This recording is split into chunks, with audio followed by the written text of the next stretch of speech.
for Jake. I understand that you had a Haglund's deformity, I think, the same injury as Galen Rupp. I'm wondering, can you tell me when you had your surgery for that and how difficult it was to come back, how long it took you to feel like yourself again? So I had surgery on it back in May of 2018. And then I was in a boot for about 6 weeks. And then, coach brought me back doing, 1 minute jog and 9 minute walk, 3 times that. So to really actually feel like myself again, it probably took almost a year because there were some setbacks in the middle there. And I haven't really felt race ready and fresh until about 6 weeks ago. I raced the 20K and that felt terrible. A lot of this segment has just been learning how to race again because it's been so long since I've done that. So in terms of myself, you could almost say this is like the first race where I've actually felt like the old me beforehand, or actually a better me because I have 2 good Achilles now.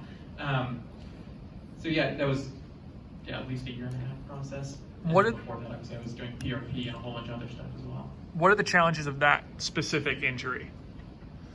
Well, especially with me, there was a lot of tendon damage because I was dumb and, well, I don't know if I was, I trained through it quite a bit.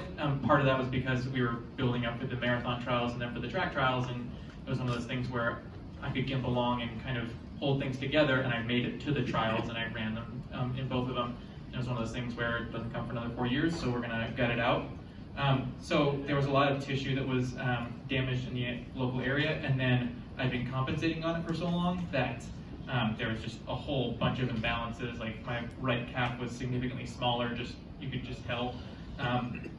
So if I could come up with a silver lining for being in a boot for 6 weeks was we were able to work with my strength coach, Kevin Purvis, and just hammer everything else around it. So I think I'm significantly stronger than I was.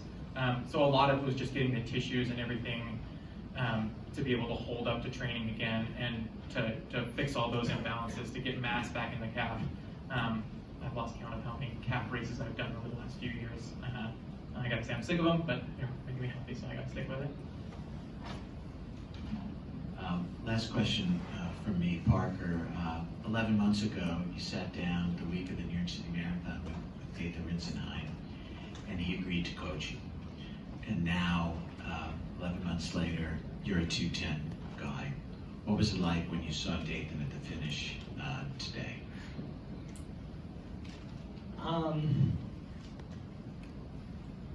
It was amazing. I want this 2:10 for myself so much, but a lot of times out there I really thought about how much Dathan's invested in this and all the time he spent. And something that got me to the finish line was I wanted to see him at the finish line, and I wanted that moment. So he just said he was proud of me, and we were just hugging, and it was just a really exciting moment because, yeah, he knew the shape I was in, and usually in my career, I'm fortunate, I'm usually pretty healthy, and I'm usually in pretty good shape, but that's probably been the hardest thing in my career is I always feel like I'm running to not fail because I'm doing so well in workouts. So it's just exciting to put it together, especially with someone like Dathan who goes all in with his athletes. So it felt great to do it for me, but to give back for all the time he's spent on me. So. Can I ask you about just your impression of the fan support in Chicago and how important that was, and how knowledgeable the fans seem to be to you? They were crazy loud. It was like an echo chamber in a lot of those streets. Yeah, I raced Boulder, which I think is probably the second most raucous crowd I've ever had. And it was just insane how consistent it was, just miles and miles of cheering people. And yeah, it has a huge effect. You could definitely tell when we would get into the doldrums where there weren't a lot of people, you'd be missing it, and your ears would also be ringing. But yeah, it was nice to get back into places where people are trying to give you a little pep. Chicago's a fantastic running city. I've run this is my second marathon, and I've run Shamrock Shuffle a bunch of times as well, and it's always a joy to come back because yeah, the people are always really into it. It's a lot of fun. Emma. And Bridget mentioned 2:10 as a possibility for women today. I was just wondering what your reaction would be. Oh, whoa. I guess that's my reaction. I mean, whoa to 214. I mean, that is a feat that I never thought I would see in my lifetime. 215 for Paul Reckliffe was something that was, in my mind, sub 2 for a male. So for her to say 210 is a possibility for a woman is inspiring and also very empowering to women. And if she thinks that, you know, somebody like her can do that, I believe it. So that's exciting. Yeah, question for Jarrell and Jake. You guys are both unsponsored, right? Yeah. Yeah. What shoes did you wear in the race today, and why did you wear them? I wore the Vaporfly Nexts.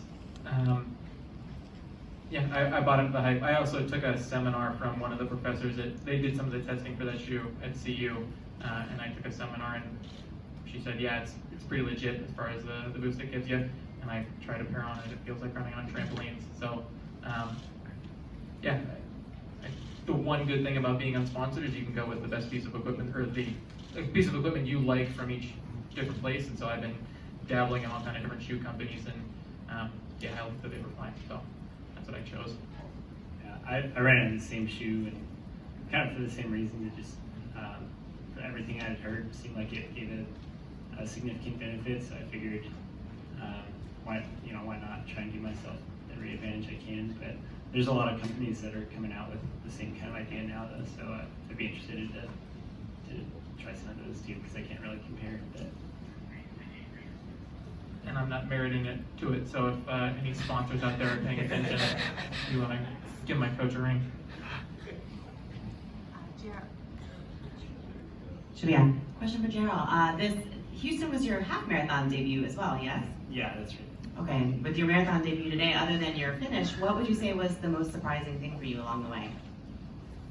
I don't know. I guess I just heard like so many horror stories from people like about the marathon, and so I was just trying to stay out of trouble and stay tucked in and stay behind like guys who had marathon experience, and I was just waiting like to get to that moment of just like darkness or just like bonking, and I don't know, we just lucked out. I mean, the mile splits just stayed right on, and so when we got to 20, I just had I was like, man, I think I might have gotten away with it. So.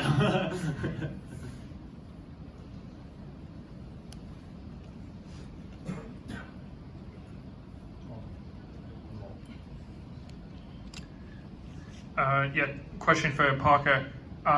You were, I believe, the top runner in the field who was not wearing Vaporflies, and I'm curious. You know, this is a shoe that we've seen the men's and women's world records set, and a sub 2 hour, 26.2 mile run this weekend. Do you feel like you're at a disadvantage not being able to wear those shoes? No, I love my Saucony shoes. I broke an American record in the 25K wearing Sauconys, so these guys just beat me. They were just better than me today. Yeah, I love the company. I love the company I'm with, and you said if you're breaking an American record in anything, then the shoe's good enough. So. What model did you wear today? I don't know the name of it. Any further questions?